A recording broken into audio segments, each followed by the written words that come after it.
Hi, I'm Todd Wente, and this is the Daily 180. 180 seconds of motivation and inspiration intended to help you take action and make progress in your life. This is episode 465 of the Daily 180, and we're continuing our series of Y words by talking about the last of the Y words. We're almost ready to go into Z's. Today, we're talking about the word yearning. Yearning is a word that is it's a little bit of a weird word to kind of throw into the midst of this. For me, whenever I talk about yearning or I hear somebody talking about yearning, half the time it's in a romantic comedy, right? I have this great yearning for you.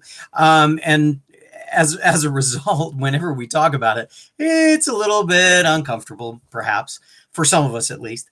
And that's an interesting deal. It's interesting to me because yearning really is at the heart of what it means to be somebody who's committed to making progress. Yearning is a deep, unfulfilled, unsatisfied desire. And in a lot of situations, especially in today's today's world, it's often connected to romance or to sexual desires. We use that to talk about wanting someone else to be part of our lives, and it is charged with lots of emotion. I think yearning is charged with lots of emotion. I think yearning is a very vulnerable thing, because when we yearn for something, we acknowledge that we are incomplete without it. We acknowledge that there is something about ourselves that is not as we would like it to be. And that's hard. It's very uncomfortable. And to be that vulnerable and to be that honest about the emptiness that we might feel is not necessarily something that is easy for most people to deal with and to accept and to respond to. But it is critical and a case in point for every individual who is committed to making progress.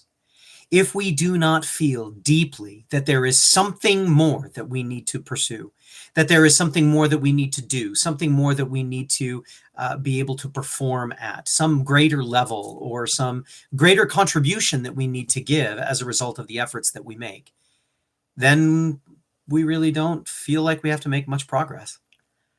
So there's not much yearning in our lives. And for people who feel like there isn't very much to yearn for, maybe they feel okay. And quite frankly, sometimes I envy people who feel like they don't have an emptiness inside them that drives them to progress and to be better. I'm not that way.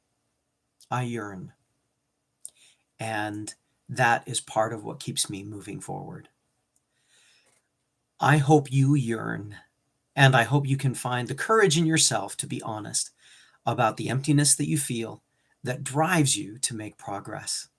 It's not an indication that you're a poor human being, but rather an indication that you've got something really great to offer.